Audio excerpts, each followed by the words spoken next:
we are in the middle of October and it's getting cold and darker. Having lived here for so long, this is a cycle that I see every single year. I mean, there's nothing we can do about the cold weather in Canada. It will always come like clockwork. Hello everyone, my name is Kola. I have lived in Canada for over 25 years.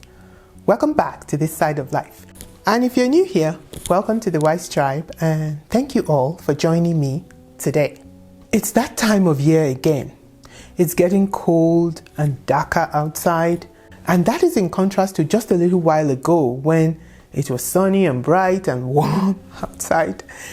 And no matter how long you have lived here, I don't think anybody ever gets used to it.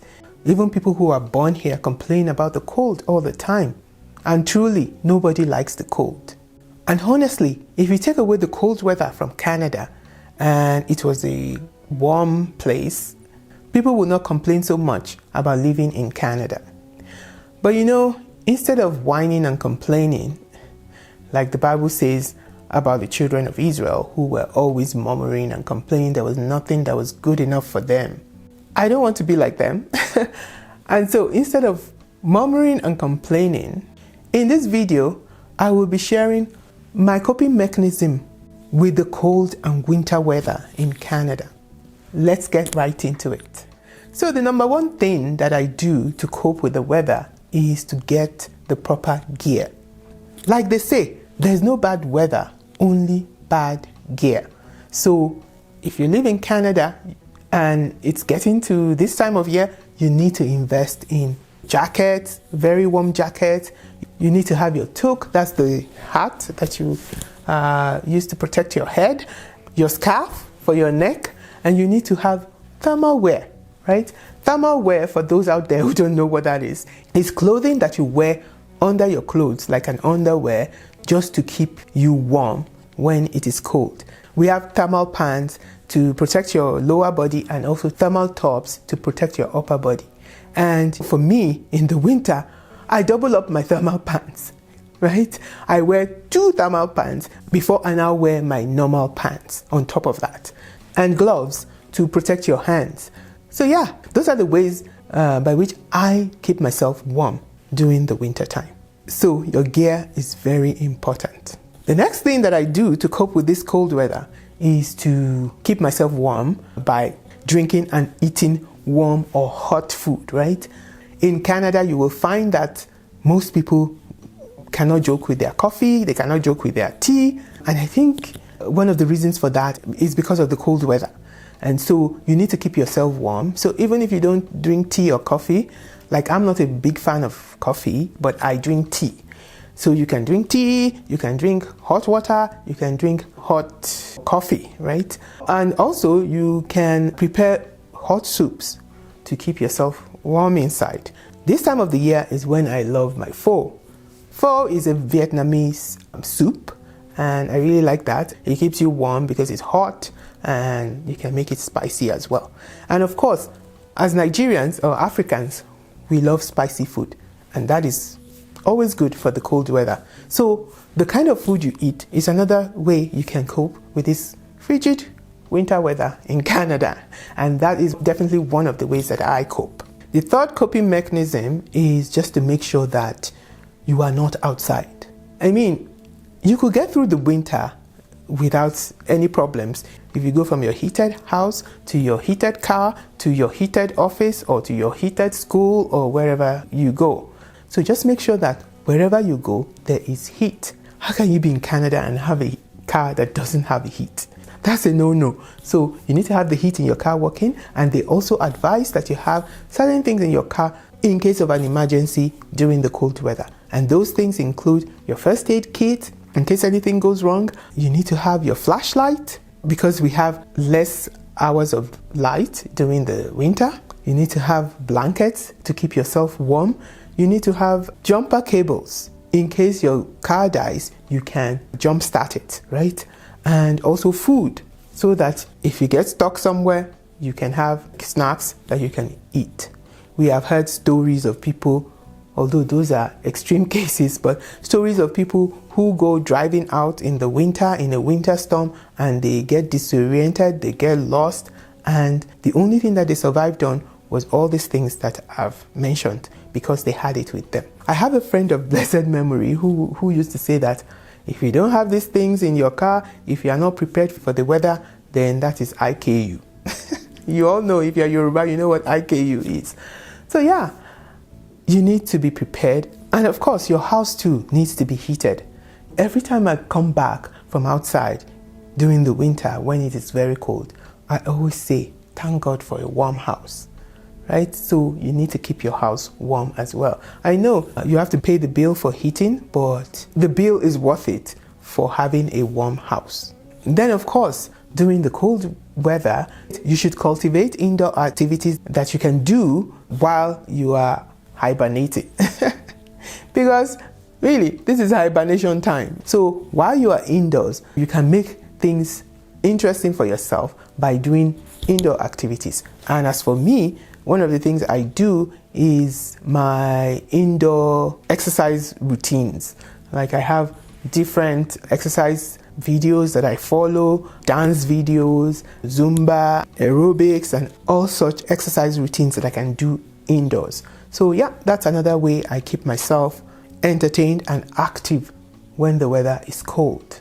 Also, it's really true that during the cold weather, you get better sleep. Because it's cold, you tend to sleep longer.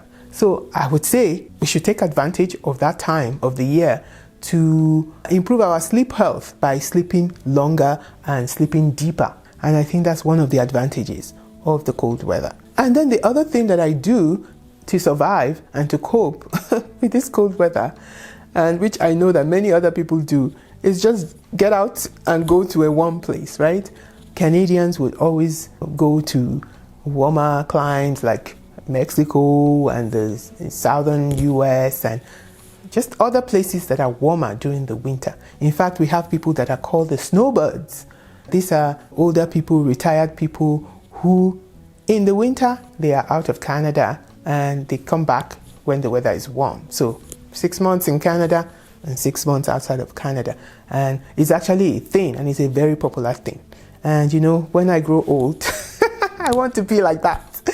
To be able to jet out to a warm place whenever I can during the winter and spend my summers here in Canada. In the long term, one has to start thinking about what you are going to do. Like when I retire, for example, I think about where do I want to live? Do I want to stay here or do I want to go to another place? Do I want to go back to Africa? Do I want to be a snowbird? There are many options: Mexico, Florida, Texas, Africa, Asia. But you know, as of now, it is all a dream. So we'll see how the dream pans out. But really, seriously, one of the best ways to survive the cold in Canada is one's attitude.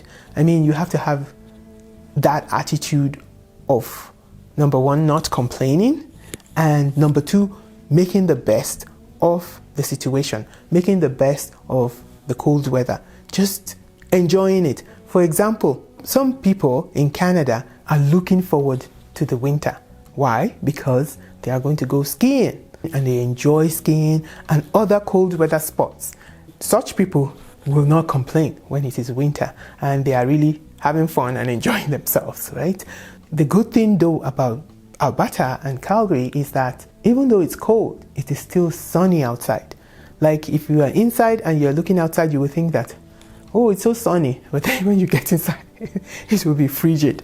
So yeah, it is sunny. So take advantage of it. Take up cold winter sports if you can. I don't think I can.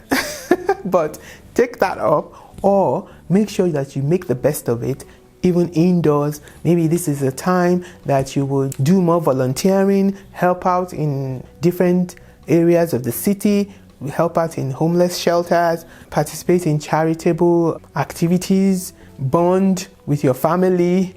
There are recreational centers where you can go indoors, play sports indoors. Even in the winter, they have soccer indoors. So yeah, there's no shortage of things that you can do.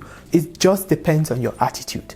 You don't want to be the Debbie Downer that, oh, it's winter, it's dreary, they get sad, they get depressed. I think it depends on your attitude. If you have the attitude that, oh yeah, it's a different time, I just have to do different things, and you go out and do things, you're not letting the weather get the better of you, then you will be able to get through the winter. And the good thing about winter is that it is going to be over. It will come to pass. It doesn't last forever. I know we don't like the cold, but if we can just buckle up during this season and do some of the things that I do and some of the things that I've talked about in this video, then we can get through the winter and survive the winter like champions. These too shall pass. And yes, it is going to pass. So that's it for today. Thank you so much for joining me again. Let me know, what are your own coping mechanisms for the cold weather or the weather in your area where you live? I would really love to know. Share with us in the comment section below. Don't forget to like, share, subscribe, and hit the notification bell so you know whenever I upload new videos. Also, stay tuned to this channel for much more interesting content coming your way. Until I come your way again, until the next video, you go out and make it the best days of your life. Bye!